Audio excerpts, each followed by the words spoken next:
السلام عليكم ورحمة الله وبركاته. داوديال iyo dhageystayaal ku soo dhawaada cashirkeeni barashada luqada Af-Ingiriisiga. Magacaygu waa Xasan Quraani. Cashirkan waxa loogu talagalay bilowga meel dhaxaadka iyo dadayga maxaan ku raay Ingiriiska ugu aad u fiican yahay, laakiin dabcan maanta cashirkani waa cashirkii dadka iska meel dhaxaadka arunaanta Ingiriiska ugu rooyahay. Hi everyone, my name is Xasan Quraani and welcome to our course of learning English language. Our course is for definitely beginners, intermediate and advanced students, but today's lesson is for intermediate students. And now let's start. Barashada Luuqada Af-Ingiriisiga. Learning English language. Lesson 45. Casharka 45Aad. Vocabulary oo ah eray bixin ama erayo. Religious words baan dhiganaynaa maanta. Religious words erayada dhinaca diinta. Religious words eraye diimeed macnaha erayada dhinaca diinta. Monotheism oo ah ehlu kitaab. Monotheism ehlu kitaab, hal ilaah aaminsan. Worship oo ah caabudida, waa ficil. Mosque waa masaajidka. Church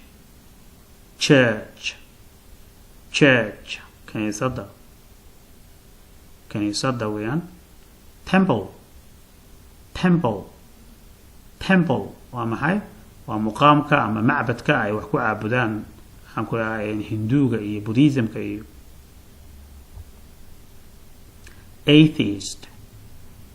Atheist and diinba aaminsanayn marka awaan ah moogta. Atheist. Prophet nabiga alayhi salatu wasalaam. The prophet waa nabi. Prophet. Prayer waa maxay? Prayer waa salaada. Prayer. Quran oo ah quraankii. Bible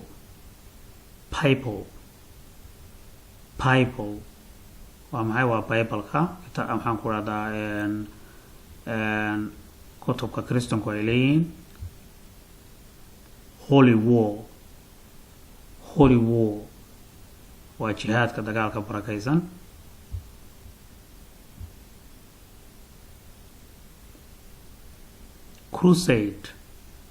Crusade waa dagaalka dhinaca Kristanka ah ee isaguna barakaysan. dagaal diimeedka Kristanka ayaa la yiraahdaa crusade. dhul balaarsiga iyo waxaas. To pray waa tukashada. To pray. New Testament waa Bible-kii hore ee Bible-ka cusub ee hadda maadaama ay Bible-ka bedelaan waa kan cusub weey. Old Testament waxa la yiraahdaa kii hore. Old Testament Bible-kii hore ee gaboobay. Radical mayal adag. Radical mayal adag. Religious words erayo diimeed. Extremism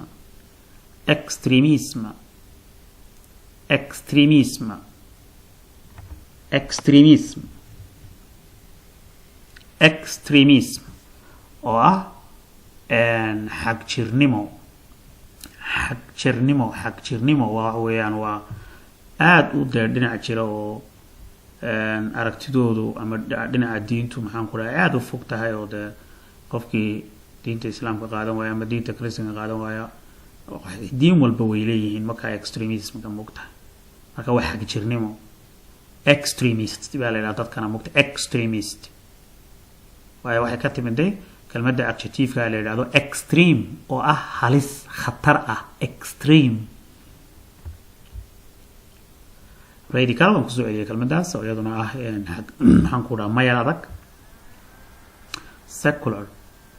secular aan diin shaqo ku lahayn aan diinta lagu xukumin mugta secular diinta ka madax bannaan secular antisemitism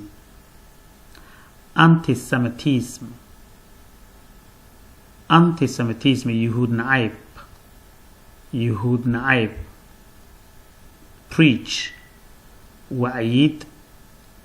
wacdiyid qofka la wacdiyo loo xadiiso preach waa ficil to preach imam waa maxay waa sheekha diinta islaamka ugu weyn ugu maxaan ku radaa masaajidka imaamka ka ah kristankana waxaa la yidhahdaa bishop kiniisad buu madax ka yahay marka yuhuuddana waxaa la yidhahdaa rabbi to convert ama convert waa ficilka imika waayo ficilna way noqon kartaa magacna way noqon kartaa laakiin akhriska kala duwanaanaya markay ficilka tahay waxay noqonaysaa convert qofkii marka uu maxaan ku rahdaa qofkii uu yahayna convert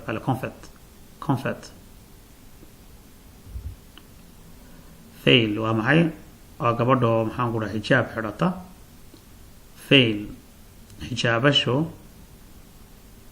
amba maxaan ku dhaha shareerasho so qof walba u yaqaano islaam diinta islaamka way qofka muslim baa la dhahaa diintana maxaa la islaam Christianity halkaas weyn Christianity weeyaan oo ITY baa lagu daray halkaasi waa Christian qofka waay Christianity baa la yiraahdaa diinta Christianity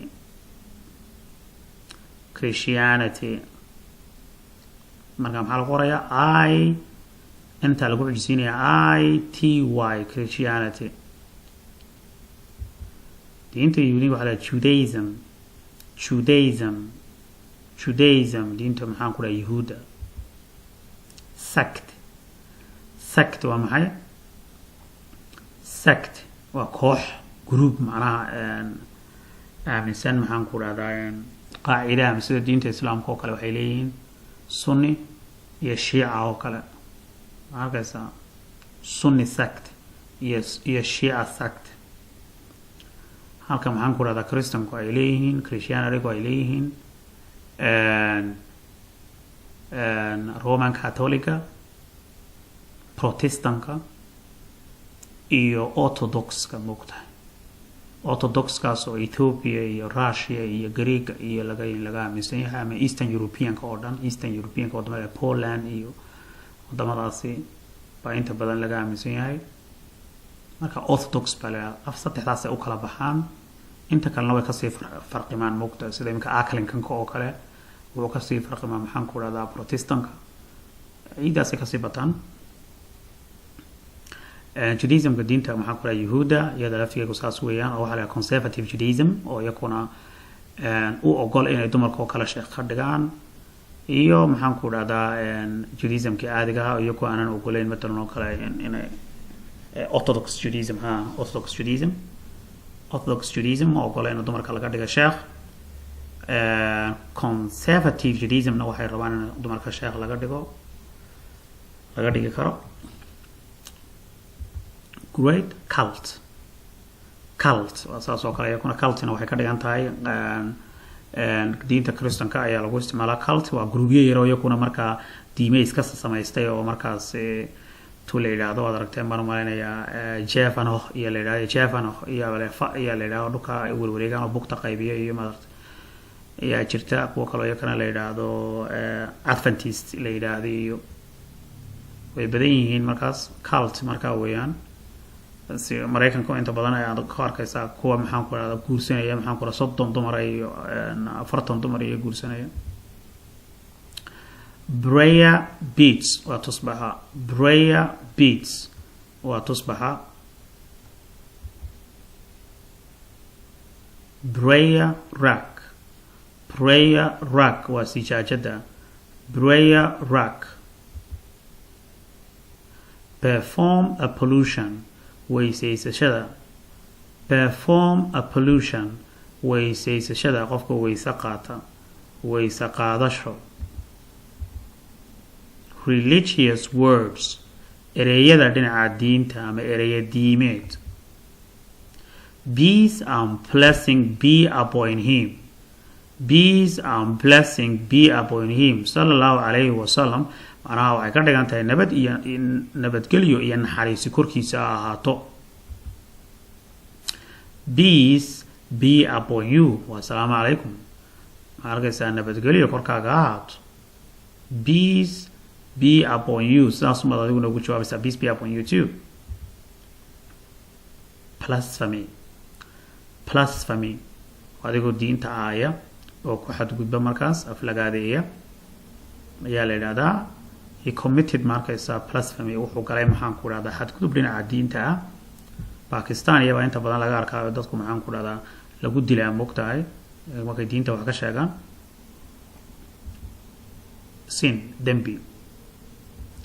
sin waa dembi deeds waa ajar khayr ajar qof ku shaqayso ayaa la yidhahdaa deeds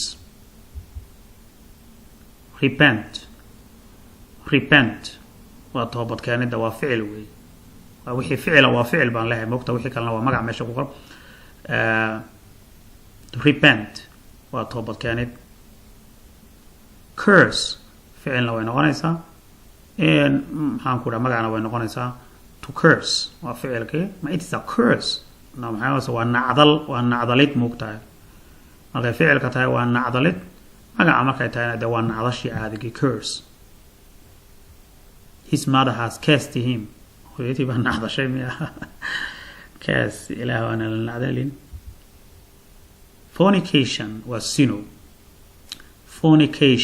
sino waxayna ka timid ficilka la yidhahdo to fornicate doctrine qaaciido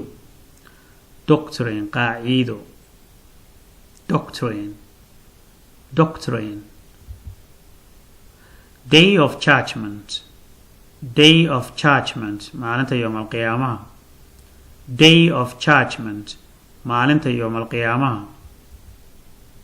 here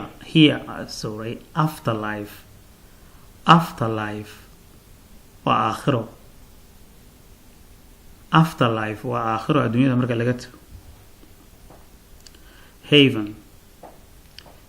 haven waa jannada ama paradise haven iyo paradise waa isku mid waa janno hell cadaabta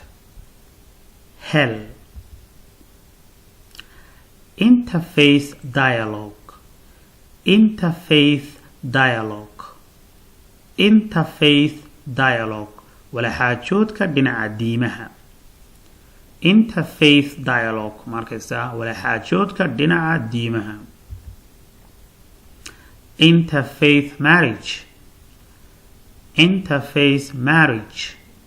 marriage waa guurka dhinaca diimaha macnaha guurka dhinaca dadka maxaan ku dhahdaa isguursanayaan kala diimihii moogtahay waa guurka dadka kala diimihii ay isguursanayaan confirmation waxay ka dhigan tahay wanqalid dadka kristanka ayaa isticmaala oo markay 14 jir caruurtu gaadhaan iyo 15 jir iyo meelaha ay gaadhaan 16 jir meelaha ay maxaan ku dhahdaa kaniisada geeyaan oo marka ay dib ugu soo duwaan galiyaan iyo ku xaqiijinaya inuu qofkaasi uu weli sii yahay Christian yahay marka waxaana la yiraahdaa confirmation xaflad baa loo qabtaa dhar iyo balaya loo soo iibiyaa lacag badan baa la siiyaa markaas waa lagu farxad geliyaa inuu diinta dib isku duwaan galiyo markaas oo loogu wanqalo thank you for watching aad baad mahadsantihiin intaad daawanayseen please subscribe our YouTube طبعا YouTube كيكا subscribe كري أو حسن كراني channel أما send your comments and feedback كومنتين يتلوينكين أنا واحد كصدرتان hasankranny@gmail.com halka kala firsada dadka iyagoo ciwaanka arkaya bay hadana kusoo qorayaan halkeen kala soo xiriirna barta ay kala soo xiriira طبعا haddii aad rabtaan in si gooni ah 10 ay ku dhigo waad ila soo xiriiri kartaan facebookiga caadiga isaguna xasan quraani ah baad igala soo xiriiri kartaan waa macallin xasan oo leh maalintu ani waanaato meel kastoo joogtaanba